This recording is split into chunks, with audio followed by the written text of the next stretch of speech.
नमस्कार, मैं Atul Jain, Hindi news channel नेता नगर 24/7 चैनल पर आप सबका हार्दिक स्वागत करता हूं।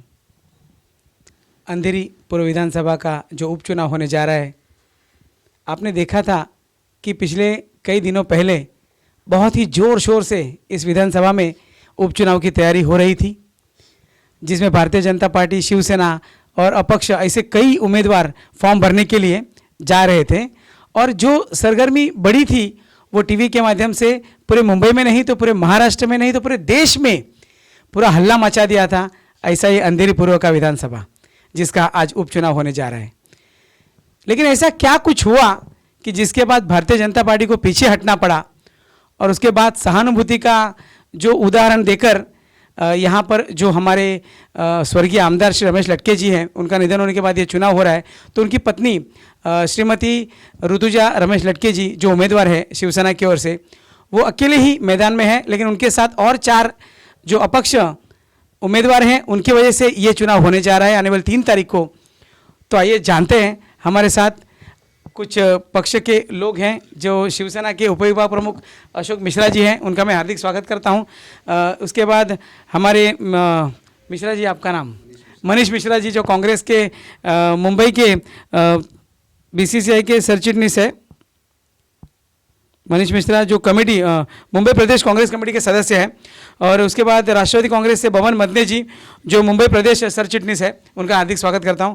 और हुसैन पठान जी जो भारतीय जनता पार्टी से हैं, जो माइनॉरिटी से उप जिला के अध्यक्ष है, मैं आपका हार्दिक स्वागत करता हूं।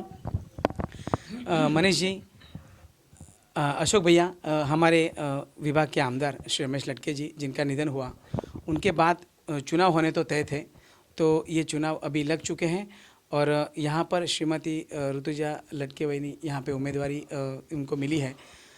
कितना एक तकलीफ़ आपको सहन करनी पड़ रही है? जो आपका धनुष्य बाण का सिंबल था वो अभी नहीं है, लेकिन आपको मशाल चिन्ह लोगों तक पहुँचाना है और ये चुनाव आप लड़ने जा रहे हो। आने वाली 3 तारीख को मतदान है। तकलीफ ये सब शिवसेना के लिए कोई मायने नहीं रखता। शिवसेना संघर्ष से निर्माण हुई पार्टी है। और बात रही जहाँ तक चुनाव चिन्ह की, तो चुनाव चिन्ह हमारा घर घर तक पहुँच चुका है। हमारे कार्यकर्ता इतने एक सक्रिय हैं कि उन्होंने जिस दिन ये निर्धारित हुआ कि शिवसेना को चुनाव चिन्ह मशाल मिला है, उसी दिन से हम सब काम पे लग गए। हमारे सम्माननीय पक्ष प्रमुख उद्धव जी ठाकरे के आदेश है। और वो मैं आपको बता दूँ आपके माध्यम से कि ये जो मशाल है आज घर घर तक पहुँच चुका है। आज लोगों को पता है कि शिवसेना उद्धव बाला साहेब ठाकरे की निशानी क्या है। और बिल्कुल इसके लिए हमें कोई चिंता नहीं इस बात की। अशोक जी, देखिए, जैसे हम कहते हैं कि दिवाली का माहौल था, कहीं कहीं ऐसा लग रहा था कि इलेक्शन है या नहीं है, ये वातावरण ऐसा निर्माण हो चुका है।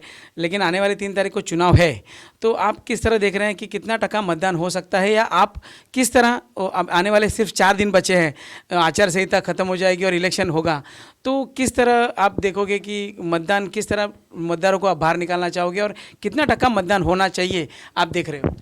मैं आपको बताना चाहूँगा कि छुट्टी शायद कुछ लोगों की थी। शिवसेना का कार्यकर्ता, शिवसेना का पदाधिकारी ये कभी छुट्टी नहीं लेता, वो सतत कार्य कर रहा था। मात्र 2 दिनों की छुट्टी थी हमें पक्ष की तरफ से, और हमें 2 दिनों की छुट्टी मिली थी। उसके बाद हम फिर सक्रिय हो गए हैं। और जहाँ तक बात है चुनाव की, तो चुनाव होना है निश्चित। हम सबको ये बात बता रहे हैं घूम घूम के कि चुनाव 3 तारीख को है। और ज़्यादा से ज़्यादा मत आप अपना जो है उसको ख़राब न करते हुए शिवसेना के जो सिंबल है मसाले, उस पर वोट करिए, ऋतुजा रमेश लटके को वोट करिए और भारी मतों से इनको जिताइए। अशोक जी, बाई इलेक्शन में वोटिंग बहुत कम होती है, आप जानते हो, तो मैं यही कहना चाहूँगा कि बाई इलेक्शन में जो वोटिंग कम होगी, तो किस हिसाब से आप कवर करना चाहोगे, मतदान किस तरह बाहर निकालोगे? देखिए, शिवसेना का एक काम करने की एक तरीका है, एक पद्धति है शिवसेना का हर एक कार्यकर्ता जान रहा है कि उपचुनाव है। सामने वाले जो भाजपा के कैंडिडेट थे उन्होंने माघार ले लिया हुआ है, पीछे चले गए हैं वो। फिर भी इसके लिए हमें ये चुनाव इसलिए लड़ना है, इसलिए भारी मतों से जीत के आना है। इसलिए हमारा प्रत्येक कार्यकर्ता इतना सक्रिय है। उसको पता है कि कुछ लोग ऐसा दुष्प्रचार कर रहे हैं कि चुनाव नहीं है, लेकिन हम लोग हरदम हमेशा सबके संपर्क में है और उनको बताया जा रहा है कि चुनाव 3 तारीख को है। और जो हमारे पदाधिकारी, जो हमारे कार्यकर्ता हैं, उनको सबको ये आदेश दिया गया है कि जितना ज़्यादा से ज़्यादा अपना जो चुनाव के लिए लोग हैं उनको बाहर निकालिए और मतदान कराइए। जैसे आपने बताया कि ये भिंती है, ये शंका है कि मतदान कम होंगे, लेकिन मैं आपको आश्वस्त करना चाह रहा हूँ, कम से कम ये जो भी होगा, कम से कम ये शिवसेना की ये भूमिका है। शिवसेना का ये हमने दृढ़ संकल्प किया है, कम से कम ये जो मतदान होगा ये 45% होगा। कम से कम 45% होगा। हुसैन जी, आप जैसे देख रहे हो कि ये जो बाई इलेक्शन है उसमें एक बात ऐसी थी कि जैसे सहानुभूति का विषय था, तो देखने जाए तो पहले ही भारतीय जनता पार्टी के वरिष्ठ नेताओं को सोचना चाहिए था कि एक सहानुभूति का विषय है तो कोई उम्मीदवार नहीं देना चाहिए था। एक आप भी बड़े पदाधिकारी हो, मुंबई में घूमते हो, क्या देखते हो टिकट देने के बाद उसको वापस लेना कितना शर्मजनक बात पार्टी के लिए और उनके कार्यकर्ताओं के लिए, आप किस तरह देख रहे हो? ये बात मैं आपकी मानता हूँ कि पार्टी ने टिकट मुर्जी भाई को दिया था, आमदार हमारा घोषित हुआ था और इससे कार्यकर्ता को तकलीफ हुआ है क्योंकि कार्यकर्ता ने तैयारी किया था और इस बार अंधेरी विधानसभा में इतिहास होता था कि पहली बार कमल जीत के आता था, मगर कुछ वरिष्ठों का ऊपर जो चर्चा के बाद जो उन्होंने ये फैसला लिया कि टिकट मतलब कैंडिडेट को उम्मीदवारी वापस लेना, तो अभी पार्टी के निष्ठावान कार्यकर्ता होने के नाते सभी ने वरिष्ठों का आदेश मानते हुए ये चीज़ को वापस लिया। मगर कार्यकर्ता में इसका दुख है क्योंकि 100% भारतीय जनता पार्टी का कमल अंधेरी विधानसभा में खिलना निश्चित था। लेकिन सबसे बड़ा आरोप ये लग रहा है हुसैन भाई कि हार के वजह से आप लोगों ने पीछे हट की है भारतीय जनता पार्टी के माध्यम से। ये क्या विषय है? क्योंकि ये बहुत बड़ा सवाल बन के रह चुका है। कैसा है मालूम है, अभी बोलने को हर कोई अपने अपनी बात रखे। अगर ये बात बोले हार का है तो हार किसको एहसास हुआ था?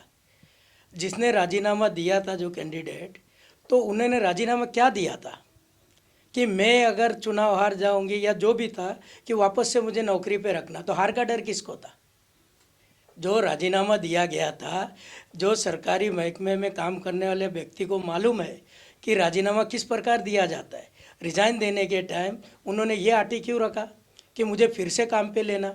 तो यही हमारा जीत का 100% ये जीत का साबित करता है ना कि उनको भी मालूम था कि पार्टी ने उनको टिकट मजबूरी में लड़ा है क्योंकि शिवसेना के पास अंधेरी विधानसभा में कैंडिडेट नहीं था, तो मजबूरी में उनको खड़ा करना पड़ा, तो उन्होंने रिजाइन दिया, यही साबित करता है ना। हुसैन भाई, जैसे आपने कहा कि अभी रिजाइन का विषय लिया, लेकिन रिजाइन का विषय बाद में था। मैं तो ये पूछ रहा था कि हार के डर से मैंने आप लोगों ने पीछे लिया। वही बताया ना, तो रिजाइन में इन्होंने क्या लिखा, रिजाइन में क्या लिखा कि मैं वापस से नौकरी पे आऊँगा। तो आदमी कब आता है? जब हार जाएंगे तभी तुम वापस जाओगे ना। तो हार तो तुमने खुद ही माना था ना। मतलब उन्होंने तय कर लिया कि ये हार गए और ये जीत गए, उन्होंने अपने आप ही कंफर्म कर लिया। और यहाँ पे महाविकास आघाड़ी सरकार बैठी है। हमारे जो देश में भारत जोड़ो यात्रा चल रहा है, उसी तरह पे महाराष्ट्र में भी भारत जोड़ो चालू है। अंधेरीकर आपस में जुड़े हुए लोग हैं और इन्होंने डिसीजन ले लिया कि इन्होंने ही फैसला कर लिया। मतदार साइड में है, मतदार का आज कोई योगदान नहीं है। यही है जिताने वाले और यही हराने वाले। मतदान का कोई योगदान, मतदार यहाँ पे मतलब किसी काम लायक नहीं मतदार अंधेरी। जब पर अंधेरी का इतिहास है, अंधेरी का इतिहास है, जब भी मतदाताओं ने मत अपना चुना है, अच्छे नेता को चुना है। अंधेरी का इतिहास है, सिर्फ अंधेरी की बात कर रहा हूँ। आज तक देखिए आप, इसके पहले हमारे भूतपूर्व आरोग्य मंत्री थे सुरेश शेट्टी साहब, उन्होंने इम्प्लीमेंट किया। उन्होंने जब 99 में पहला इलेक्शन लड़ा था तो उन्होंने खुल के बोला था कि मैं आपको कुछ दूंगा कि नहीं दूंगा मुझे पता नहीं, लेकिन इतना दूंगा कि आप कहीं पे भी जाएंगे तो आप गर्व से अपने अंधेरी का सीना ये करके आएंगे कि अंधेरी के मतदाताओं ने जिताया और वो अंधेरी का आमदार है, आज मंत्री बना है। और उनके बाद उन्होंने जो इम्प्लीमेंट किया देश के अंदर, महाराष्ट्र में राजीव गांधी जीवनदायी योजना, पूरे अंधेरी में पहला उपवन है भारत वन है मरोल में, जिसका लेजर लाइट वो है, गार्डन है, लेजर शो है, गरीब बच्चों के लिए डिजिटल लाइब्रेरी मरोल के अंदर यहाँ पे बनी हुई है इतनी बड़ी। और जो राजीव गांधी जो इतना बड़ा 7 हिल हॉस्पिटल है जिसमें फ्री उपचार हो रहा है, वो अंधेरी करो। मतदाताओं को ये सीधे सीधे गलत ठहरा रहे कि मतदाता पागल है। नहीं, मतदाता पठान जी आप बोल रहे हो, मैं क्या था? नहीं, इन्होंने क्या बोला? नहीं, पठान जी, आप दूसरा लेके जा रहे। नहीं, इन्होंने क्या बोला? डर के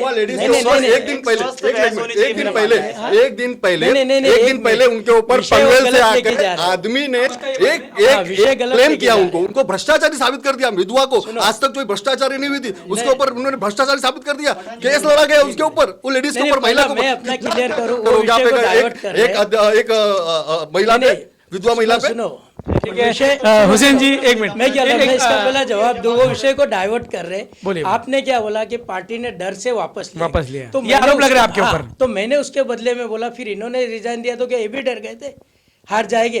विषय को आप डाइवर्ट पठान जी मैं आपका विषय क्लियर कर डिजाइन में दूं उन्होंने कि लिखा, मैं शिवसेना वापस से नौकरी पे आऊंगा। शिवसेना कभी किसी से डरी नहीं है। एक बात मैं आपकी दोनों बातें क्लियर करता हूं। एक, आपने कहा कि हम आपसे डर गए थे, बराबर। मैं आपको याद दिलाना चाहूंगा कि 2014 का चुनाव जब आपने लड़ा, सुनील यादव जी के नेतृत्व में आपने लड़ा था ये चुनाव, तभी भी हम 5,778 मतों से जीते थे। और जहां तक बात है आपका जो कैंडिडेट था उसका विरोध तो खुद सुनील यादव ने किया था। आपके लोग आज भी उसका विरोध कर रहे थे। आपके अंतर्गत पार्टी की बात बता रहा हूं कि आपके जो बड़े पदाधिकारी थे, कम से कम 3 से 4 नगर सेवक हमारे संपर्क में थे, वो हमको साकार करना चाह रहे थे। और उनका ऐसा बोलना था कि एक ऐसे व्यक्ति को आप पारदर्शिता की बात करते हैं, भाजपा हमेशा नीट एंड क्लीन की बात करती है, तो आपने ऐसे व्यक्ति को टिकट दिया जिसपे हजारों भ्रष्टाचार के आरोप लगे हुए हैं। तो ये कहां गई आपकी पारदर्शिता? और मैं आपकी दूसरी बात क्लियर करना चाहूं कि आरोप के डर से, सॉरी हार के डर से नहीं, कभी कभी क्या होता है हमें किसी बात की जानकारी कम होती है, उस हिसाब से उन्होंने राजीनामा दिया, फिर हमने उसमें फेर बदलाव किया और उसकी सारी जानकारियां लेने के बाद वापस 2 तारीख को राजीनामा दिया, 2 नवंबर को।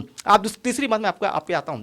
आपने कहा हमने हार के डर से ऐसा राजीनामा दिया। साहब, आपकी केंद्र सरकार आपकी है, महाराष्ट्र में सरकार आपकी है, आपकी आईबी की रिपोर्ट थी, आपकी एसबी 1 की रिपोर्ट थी। अगर आपको पता नहीं है तो आप पूरी जानकारी ले लीजिए, शायद आपको अधूरी जानकारी है तो आप जानकारी ले लीजिए SB1 से और इंटेलिजेंस से कि आप कम से कम ये लिखित जानकारी मैं आपको दे सकता अगर चाहिए तो। कहीं से वो लिख करना एक स्वाभाविक अपने इसमें नहीं आता।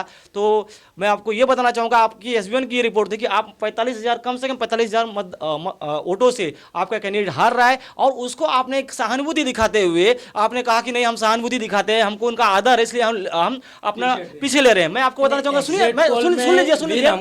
लीजिए साहब, सुन लीजिए जरा, न्यूज़ वाला नहीं सुन लीजिए जरा, सुन लीजिए साहब, आप सुन लीजिए, मैंने आपके बीच में नहीं बोला, आप सुन लीजिए। आपकी बात है, आपकी जो ये जो आपने कहा कि हम आदर दिखाते हैं, सम्मान दिखाते हैं, अपना ये वापस लेते हैं, तो पंढरपुर हुआ, कोल्हापुर हुआ और जो चुनाव हुए, हाथांगले के चुनाव हुए, इसमें आपने ये सब नहीं दिखाया। आपने वहाँ पे कोई प्रेम नहीं दिखाया शिवसेना के खिलाफ या किसी जो पार्टी के खिलाफ राष्ट्रवादी का कैंडिडेट था या कांग्रेस का कैंडिडेट था, आपने वहाँ पे कैंडिडेट खड़ा किए और आप वहाँ पे आपकी हार हुई। साहब, आपकी जो ये कुछ नहीं है, ये सिर्फ आपका एक डर था, आपका भय था और आपने उसको वापस ले लिया। इस बात को आप मान लीजिए और चाहे आप कोई भी आरोप करिए। आपका मराठीमध्ये एक म्हणणं आहे, खोटा बोलायचा पण रेटून बोलायचा। सन्माननीय देवेंद्र फडणवीस जी कितने भी झूठ बोलते हैं लेकिन ताली ठोक के बोलते हैं। शिवसेना का एक कैडर है, शिवसेना की जो पक्ष प्रमुख है उद्धव साहब ठाकरे, सन्माननीय बाला साहब ने हमें सिखाया है कि वो वचन दीजिए जो आप पूरा कर सकते हैं और वो वचन दीजिए मत जो आप पूरा नहीं कर सकते। तो देवेंद्र फडणवीस जी आज पूरी तरफ से, कोविड का काल था, कोविड काल में देवेंद्र फडणवीस जी पूरी तरह से बदनाम हो चुके हैं, उनको एक्सपोज हो चुके हैं। कोविड काल में सिर्फ उन्होंने राजनीति की, बाकी कुछ नहीं किया। भाजपा आज सिर्फ राजनीति कर रही है, कुछ नहीं कर रही है। वो अब आप देखना चाहिए, दुष्काल है, सारी जगह बाढ़ आए हुए हैं, लेकिन आज कोई मुख्यमंत्री आपका, उप मुख्यमंत्री आपका वहां तक पहुंच नहीं रहा है। किसानों तक पहुंच रहा है तो महाविकास आघाड़ी के पदाधिकारी पहुंच रहे हैं, सन्माननीय उद्धव साहब पहुंच रहे हैं, अजीत पवार जी पहुंच रहे हैं और जयंत पाटिल जी पहुंच रहे हैं। कहां है आपका? आपने हम आते ही जैसे ही महाविकास आघाड़ी की सरकार आई, उद्धव जी ने पहला काम किया, शेतकरियों को कर्ज मुक्त किया। साहब, आप कहां पे हैं? आप सिर्फ राजनीति कर रहे हैं। कितने लोगों को फोड़ा जाए, कितने आमदारों को तोड़ा जाए, कितने पैसे दिया जाए, 75 करोड़ 50 खोके एकदम खोके, ये जो नारा है इनके लिए एकदम जायज है। और इसलिए ये सारे के सारे चिड़े पड़े हुए हैं। इनको डर है, भय है कि आज की जो सहानुभूति की लहर है वो कहीं ना कहीं शिवसेना के साथ है, कहीं ना कहीं महाविकास आघाड़ी के साथ है। ये डर के मारे हमने तो उनको खुला चैलेंज दिया था, सम्माननीय पक्ष प्रमुख उद्धव जी ठाकरे ने, कि आपको ये लग रहा है कि आप चुनाव जीतने वाले हैं, 1 महीने के अंदर महानगर पालिका करा लीजिए। कहां कराइए ना, खुला आह्वान था इनको। आज भाजपा को फिर मैं आपके माध्यम से आह्वान करना चाहता हूं, 1 महीने में चुनाव कर लीजिए, दूध का दूध और पानी का पानी। मैं जवाब दी, उसके मैं पवन बंदे जी के पास आता हूं, आप जवाब दीजिए। इनका पहला जवाब देता, इन्होंने बोले सुनील भाई ने हमारे जो अभी उम्मीदवार थे उनके खिलाफ ये किया, भ्रष्टाचार का आरोप। तो पहला इन्हीं के शिवसेना में थे ना वो, तभी क्या पाक थे? मुरजी पटेल, लॉन्ड्री मशीन तो साहब आपके पास, लॉन्ड्री मशीन तो आपके, उसमें भ्रष्टाचार के आरोप नहीं थे साहब।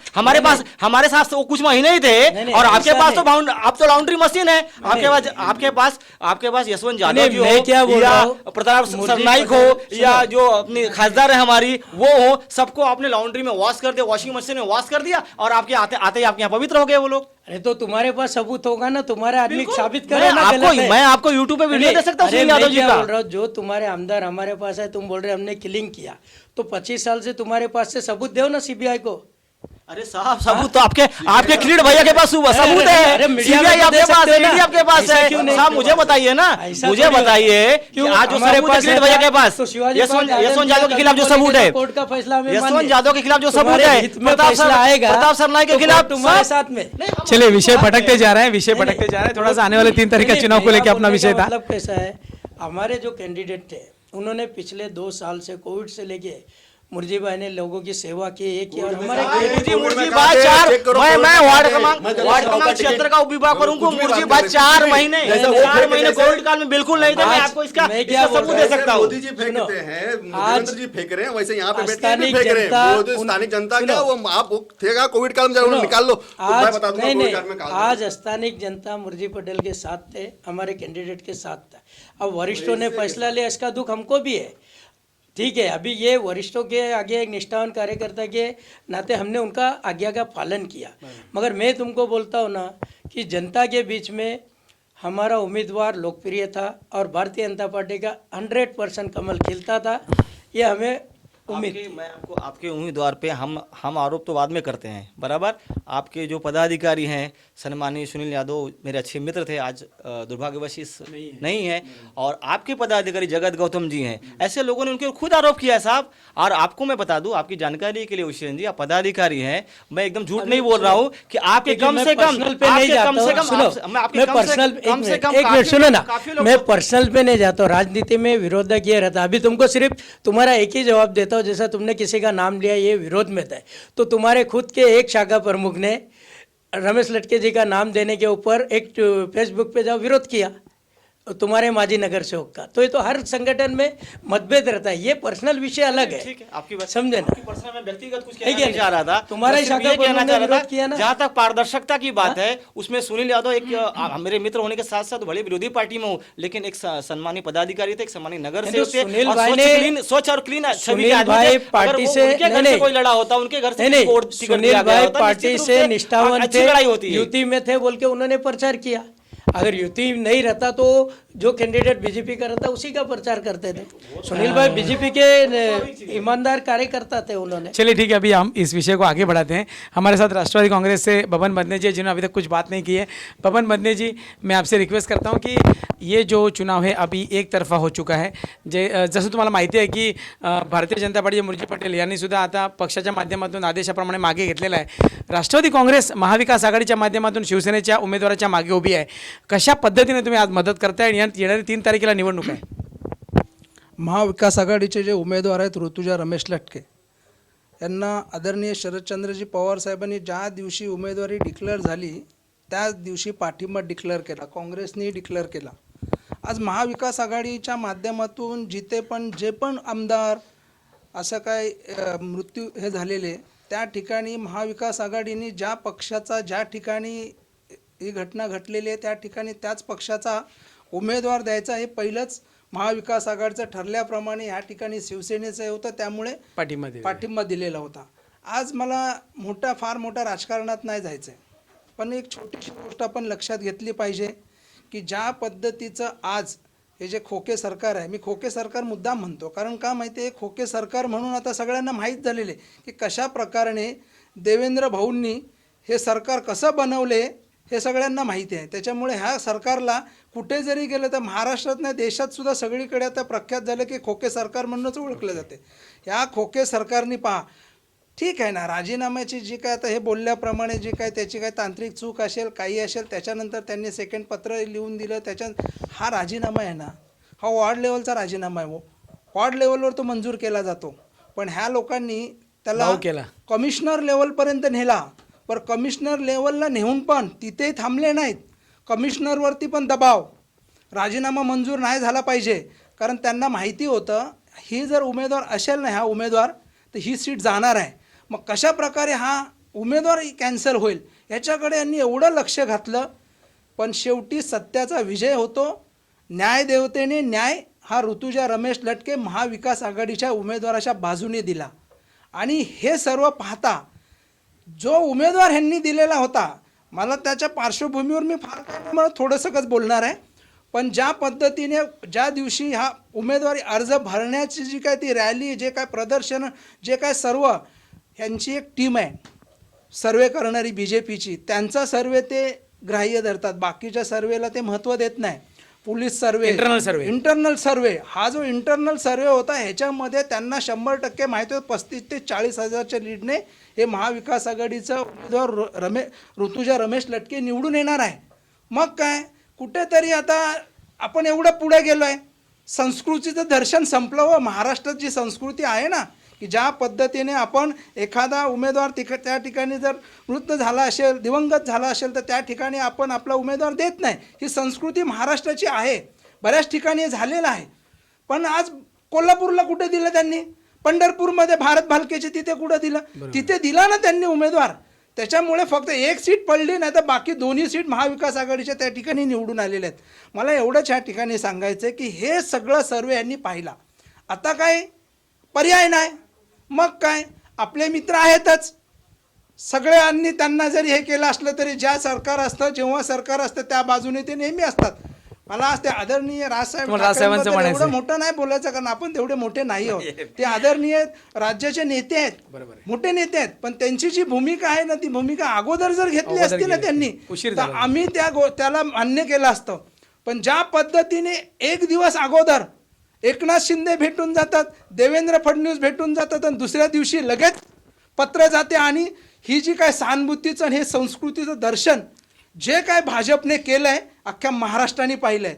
त्याच्यामुळे त्याच्यात नाही जायचं. आणि जो उमेदवार दिला होता ना, हो काय त्या उमेदवाराची पार्श्वभूमी आहे, तो एका पक्षात कधी राहिलाच नाही.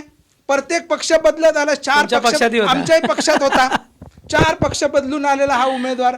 आज महाराष्ट्र औद्योगिक विकास महामंडळाच्या माध्यमातून SRAच्या झोपड्यांचा प्रकल्प चालू आहेत. अरे वाटोळं केलं त्या प्रोजेक्टच्या माणसाने. काय, अरे तू जे काय वाटतोय ना, तिकडे लुटतोय, इकडे वाटतोय, असा याचा प्रकार आहे. ह्या उमेदवाराबद्दल आहे ना, बघा, जे घेतात ना, ज्यांना मिळते ते तर चांगलं बोलणारच ना, हा असा आहे. त्यामुळे ह्या उमेदवाराने तर माघार घेतली, मला त्याच्यावर काय बोलायचं नाही. पण जी 3 तारखेला निवडणूक होणार आहे, त्या 3 तारखेच्या निवडणूकमध्ये महाविकास आघाडी, काँग्रेस, राष्ट्रवादी, शिवसेना पूर्ण ताकदीने उतरले आहे. आम्हाला कुठल्या कार्यकर्त्याला बोलवायला लागत नाही. आम्हाला कार्यकर्ते फोन करून विचारतात, आज प्रचार फेरी कुठे आहे, आज फिरणार कुठे आहे, हे आम्हाला सतत. अशा पद्धतीची मी बऱ्याच निवडणुका पाहिल्यात, पण अशा पद्धतीची अच्छा, ही पहिली महाविकास आघाडीच्या मध्ये पहिली निवडणूक आहे ज्या माध्यमातून ही होते. खरंच बघण्यासारखी निवडणूक आहे. येणारे फक्त 4 दिवस राहिलेले आहेत. निवडणूक 3 तारखेला आहे.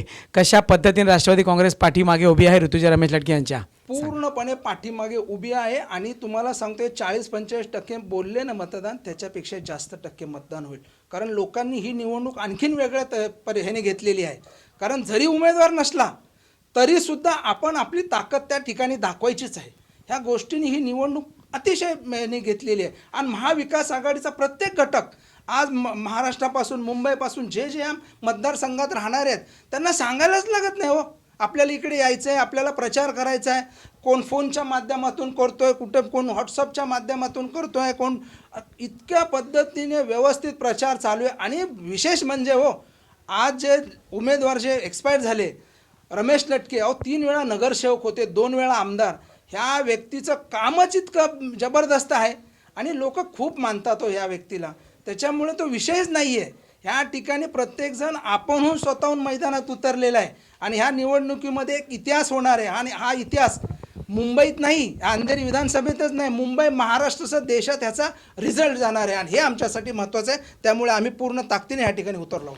मनीष मिश्रा जी, बहुत बड़ा सवाल आपसे मैं करना चाह रहा हूँ. जैसे आप देख रहे थे कि जब भी ये उपचुनाव होने वाला था, तभी जब महाविकास आघाड़ी जुड़ने का विषय आया था, लेकिन कांग्रेस में अंदरूनी मतभेद बहुत बड़ा था. इसमें महाविकास आघाड़ी में इन उम्मीदवार को सपोर्ट देना नहीं देना, वो विषय आज तक मुझे लगता है चल रहा है. किस हिसाब से आप देख रहे हो, आप एक पदाधिकारी हो, ये विषय आज कहाँ तक है और किस तरह ऋतुजा रमेश लटके मैडम को आप सपोर्ट कर रहे हो? नहीं, ये तो आपने बोला जो अंदरूनी विषय था वो तो हर एक पार्टी में रहता है. और प्लस क्या है, ऊपर का हमारा भी इंटरनल वो इलेक्शन चालू था. जैसे हमारे पास बार बार मोदी जी आरोप लगाते हैं कि गांधी परिवार छोड़ के कहीं और होता नहीं है, निकलते ही नहीं है. फिर भी हमने सबके सामने फेथ वोटिंग किया, सबूत के साथ में दिया. हमने ऑनलाइन मेंबरशिप नहीं किया, वर्ल्ड की सबसे बड़ी पार्टी ऑनलाइन बन के नहीं बनी।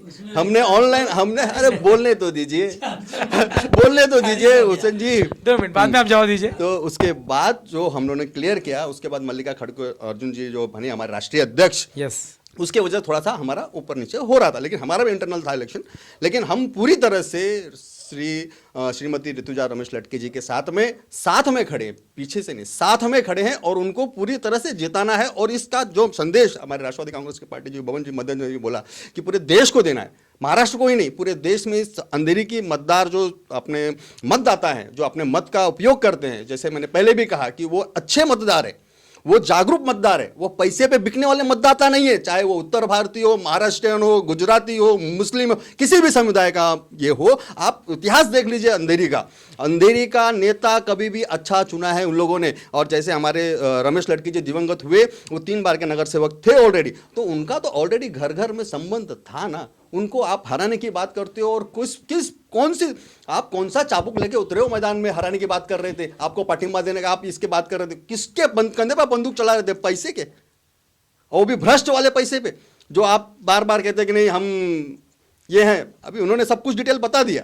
लेकिन उसके बाद भी कांग्रेस पार्टी पूरी तरह से महाविकास आघाड़ी के साथ में, ऋतुजा लटके के साथ में खड़ी है। और आप श्योर शॉट 3 तारीख को आने वाले 4 दिन बचे हैं सिर्फ, जी। तो कांग्रेस के जो बड़े नेता हैं या कार्यकर्ता हैं किस तरह प्रचार में उतर रहे हैं और मतदाताओं को बाहर निकालेंगे कांग्रेस की ओर से? मैं पूछ रहा हूँ आज कांग्रेस की ओर से आज हम लोग यहाँ पे बैठ के अभी स्टूडियो में बैठे, 3 बज रहा है, इसके बाद 5 बजे का हमारा रैली है अंधेरी आगरकर चौक से। हम रैली निकाल रहे हैं जिसमें हमारे भूतपूर्व आरोग्य मंत्री सुरेश शेट्टी साहब, संजय निरुपम जी, भाई जगताप जी, चंद सिंह सप्रा जी, मुंबई अध्यक्ष कार्याध्यक्ष, हमारे जो बड़े बड़े लीडर हैं, वहाँ से पद यात्रा करते हुए हम लोग पूरे मालपा डूंगरी हम लोग मतलब पूरी बड़ी रैली कर रहे हैं। मतलब हमारा आज भी हम बैठे नहीं, हमारा नेता बड़ा बैठा नहीं, हमारा छोटा कार्यकर्ता बैठा नहीं, Facebook, WhatsApp, personal door to door हमारा कैंपेन आप देखेंगे। शिवसेना की रैली में हमारा कांग्रेस पार्टी का ऐसा अगर 10 शिवसेना के कार्यकर्ता तो हमारे 15 रहेंगे, हम कहीं से कम नहीं है, 15 रहेंगे तो 10 राष्ट्रवादी के रहेंगे।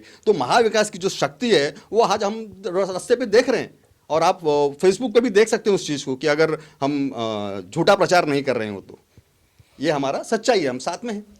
अशोक जी, अभी जैसे आने वाले 4 दिन बचे हैं तो उसके अंदर लोगों तक एक आपका सिंबल पहुंचना चाहिए। तो जैसे कि इलेक्शन कार्ड बनता है एक वोटिंग के लिए स्पेशल, आपका एक जो उम्मीदवार होता है उसका कार्ड, हाँ, स्लिप होता है, तो वो स्लिप इस बार क्या तैयार हुई है? ये लोगों तक किस तरह पहुंच रहे हैं? बिल्कुल, ये स्लिप हमारी 3 दिन पहले तैयार हो चुकी है और उसका वाटअप चालू है। मुझे लगता है कि 2 दिनों में ये पूरे घर घर तक पहुंच जाएगी। और जहाँ तक मशाल की निशानी है जो हमारी वहाँ पहुँची या नहीं पहुँची, तो मैं उसके लिए भाजपा को धन्यवाद देना चाहूँगा, क्योंकि जब उन्होंने उनका रेजिग्नेशन जो रिजाइन लेटर था वो उसको रुकाया और उस पर उसको बहुत हाइप दी और जो प्रसिद्धि दी, मुझे लगता है कि वो इस छोटे से कार्य को इतनी प्रसिद्धि दी और उस वजह से हमारा जो मशाल का निशान है, जो नई निशानी हमें भाजपा की मेहरबानी से मिली हुई है, ऐसा मैं चुनाव आयोग नहीं बोलूँगा, भाजपा की मेहरबानी से मिली हुई है, उसको वो घर घर तक पहुँच गई। वो बल्कि मुंबई महाराष्ट्र में नहीं बल्कि देश के कोने कोने में पहुँच गई। इसके लिए मैं हुसैन पठान जी और उनके भाजपा के सभी पदाधिकारियों को धन्यवाद देना चाहता हूँ। और दूसरी बात अशोक जी को मैं रोक के ये बताना चाहूँगा कि जो मशाल की आपने बात किया, मशाल चिन्ह तो विजय की निशानी है पहले से ही, और वो पहले से जो देश में हमने आज़ादी की लड़ाई लड़ी थी, मंगल पांडे जी ने पहला मशाल ही जलाया था ना तोप को उड़ाने ये करने के लिए। मशाल तब से शुरुआत हुई। और यहाँ पे महाविकास आघाड़ी का अपना जो शिवसेना के हमारे हिंदुत्व बाला साहेब ठाकरे जी का पहला इलेक्शन लड़ा गया और छगन भुजबल जी ने लड़ा था, वो भी मशाल पे था, मशाल ही था ना, पहले आमदार बने। तो मशाल तो ऑलरेडी जल चुकी है, उसे कौन बुझा सकता है? मशाल क्रांति की निशानी है क्रांति की, उसको कौन बुझा सकता है? और उसको घर घर तक पहुंचाने की जरूरत नहीं है, तो रग रग में है लोगों के। सिर्फ एक बार जाके आह्वान करना, उन्होंने खुद कर दिया है कि भाई हम चीटिंग कर रहे हो, तुम जीत लो, तो मनीष में आई गई है। मनीष जी, बहुत बड़ी बात है, बहुत अच्छा लगता है जब देख के। मैं थोड़ा सा इस विधानसभा के जो अभी जो इलेक्शन उसको थोड़ा हटके एक सवाल में, हाँ चलो ठीक है हुसैन भाई आप इसका जवाब दे दीजिए, सॉरी इसका जवाब दे दीजिए। आपके ऊपर आरोप लगा है तीनों ने कि आपकी वजह से, नहीं वो मैं देता हूँ, पहला मैं इनका जवाब देता हूँ। इन्होंने जब बोला है खोखे सरकार, हाँ खोखे सरकार, तो मैं क्या हालता हूँ जब यूपी में, नहीं तो मैं उसका जवाब दे रहा हूँ ना, मैं वही चीज का जवाब आपसे मांग रहा हूँ ना। जब यूपी में जीत के आने के बाद कांग्रेस राष्ट्रवादी के गोद में शिवसेना जाके बैठी, तब कितना खोखा लिए? आप साढ़े 6:30 बजे शपथ विधि आपने ली थी, देवेंद्र फडणवीस जी ने ली थी, हम नहीं गए थे बैठने। महबूबा की गोद में आप बैठे साहब, महबूबा की गोद में आप बैठे थे, नीतीश कुमार जी की गोद में नीतीश जी ने कहा कि आरएसएस कार्यक्रम होना चाहिए, आप बैठे थे। महबूबा मुफ्ती की गोद में आप बैठे थे साहब। अरे मैं क्या रहा हूँ साहब सुनिए तो सही। सुनो, तुम्हारा ये आपसी शिवसेना का अंतर्राष्ट्रीय लड़ाई है, उसमें फूट के उन्होंने अपने विधायकों को रख मैंने नहीं सका। उसकी बात नहीं की मगर साहब, तुमने अपने तो शपथ विधि की बात गद्दारी की करके कांग्रेस के साथ गए ना। नहीं, कहां से तभी गद्दारी हुई कितना साहब? खोपा गद्दारी तो लिया, आपने 2.5 साल की। सरकार चला। जब नहीं, भाई अजीत पवार जी के साथ आपके देवेंद्र फडणवीस ने शपथ की, हम नहीं गए थे शपथ विधि में। जब शपथ बाला विधि साहब आपकी जी फेल हो गई, सुनो, अगर आपकी शपथ विधि फेल मैं नहीं क्या हुई बोल रहा थी हूं? तो क्या आपकी सरकार नहीं होती? नहीं, मैं क्या बोल रहा हूँ, 2.5 साल का जो सरकार बना। महबूबा के साथ कौन गया? महबूबा के साथ कौन गया? आप गए। नीतीश जी के साथ कौन गया? जवाब दीजिए आगे वाला। हाँ, तो क्या है, खोखा इन्होंने शिवसेना की ने आज कांग्रेस के साथ जिसको गाली देते थे वहां बैठा, तभी इन्होंने भी तो यही खोखा लिया होगा। आप राष्ट्रवादी को आप गाली देते थे, महबूबा को आप गाली देते थे, नीतीश जी को आप गाली देते थे। जी पटेल के बारे में भ्रष्टाचार ये वो वगैरह हो गए। मैं तो इस बहस में नहीं पढ़ता, सिर्फ शॉर्टकट जवाब देता हूँ कि जो भी नगर सेवक आमदार है SRA स्कीम में जो पार्टी के उनकी जांच कराओ, कौन कितना भ्रष्टाचार करता है।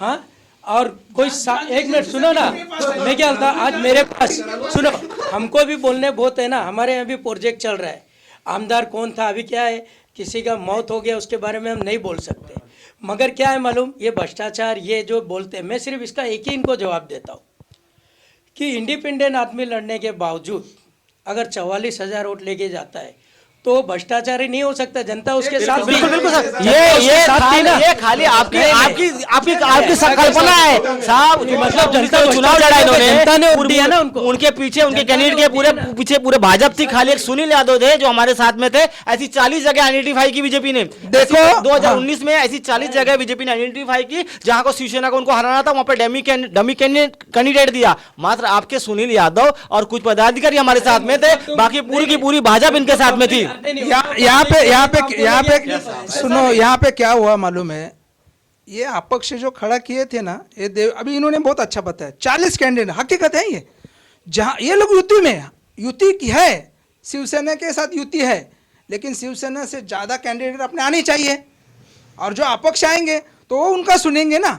अभी यहाँ उनका कैंडिडेट है ना, उसके बावजूद यहाँ ये कैंडिडेट देने की क्या जरूरत थी, लेकिन इन्होंने दिया। क्यों? या शिवसेना का कैंडिडेट ना, या अपक्ष वाला, या आएगा तो अपने पास ही आएगा, ऐसे कैंडिडेट। मुरजी पटेल जो अपक्ष लड़े, इनके ऊपर पार्टी ने कोई कार्रवाई नहीं की, इनको पार्टी में ही रखा, और इस बार पोर्ट निमोनिक में उनको टिकट भी दिया। तो कहां गया भाजपा का न्याय? आप युति की बात करते हैं, आप धर्म युति की बात करते हैं, आप युति धर्म की बात करते हैं, तो आपने उस वक्त कार्रवाई क्यों नहीं की उनके ऊपर? अभी जस्ट उन्होंने बोला कि अब नहीं बोलना चाहिए विषय मुझे, लेकिन इन्होंने जबरदस्ती छेड़ा कि उनका जांच होना चाहिए। किसका? मुरजी पटेल का। इन्होंने बोला जांच होना चाहिए। नहीं, आपने बोला ईडी और उसका करा लो। अभी जब बद्र जी ने बोला तो उसके पहले उनका क्या जांच करेंगे? उनको तो ऑलरेडी जो नगर सेवक बने थे उनको तो गवर्नमेंट ने, कोर्ट ने फेल करके फर्जी करके डिक्लेयर कर दिया। गवर्नमेंट ने फर्जी बोला है, कोर्ट ने फर्जी बोला, इससे बड़ा फर्जी और आप क्या लोगे? आज भ्रष्टाचार के बारे में भाजपा ने तो बोलना ही नहीं चाहिए। जो भ्रष्टाचारी है वो बीजेपी में एक बार आ गया कि उधर वॉशिंग मशीन है, उधर से निकालने पूरा क्लीन होता है धोके, इसके लिए भाजपा ने भ्रष्टाचार के ऊपर नहीं बोलने। और एक दूसरी बात, उन्होंने एक और बात बताया कि कोरोना काल में यहाँ पे बहुत मेहनत किया था उन्होंने।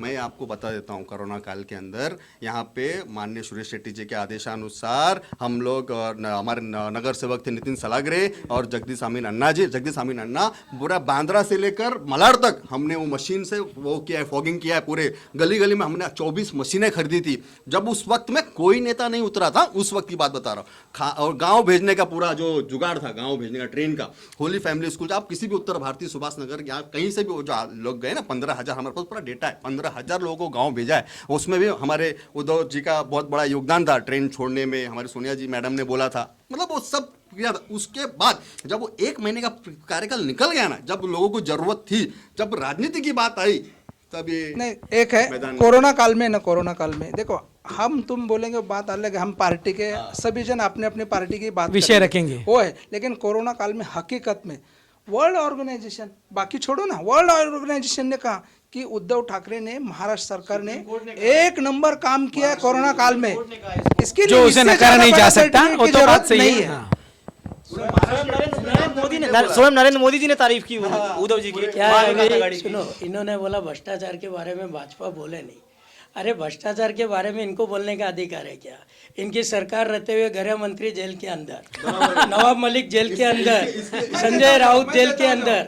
भ्रष्टाचार की ABCD इन्हीं को मालूम है। आज तो मोदी जी के प्रधानमंत्री बनने के बाद देश में जो मजबूती आई है, जो भ्रष्टाचारी जेल देख रहे, जो आमदार नगर सेवक को पुलिस गिरफ्तार पहले नहीं हुआ था, ऐसा आप कह रहे हैं। आज मोदी जी के नेतृत्व में आज देश में भ्रष्टाचार खत्म हो रहा है, देश तरक्की कर रहा है। और महाराष्ट्र में सरकार कितनी थी? नहीं सुनो, अरे क्यों नहीं है? आज मैं 1 मिनट को, महाराष्ट्र में सरकार किसकी थी जब अनिल देशमुख अंदर गए थे?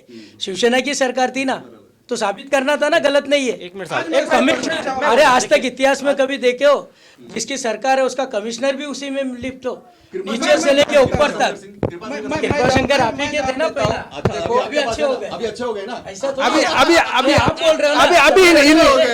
इनका जवाब बमन जी देता हूं, बोला। इनका जवाब हुसैन इनका जवाब देता हुसैन जी हूं, ऊपर इनका जवाब देता हूं। जवाब ले लेते हैं। देखो भुजबल साहब के ऊपर आरोप हुए ना, 2.5 साल उनको अंदर रखा। किस कारण? महाराष्ट्र सदन घोटाला। बराबर। महाराष्ट्र सदन घोटाले में कितना खर्चा? 100 करोड़। और वो तभी मुख्यमंत्री कौन थे? विलासराव देशमुख जी। अभी वहां पे जब घोटाला कितने का? 800 करोड़ का।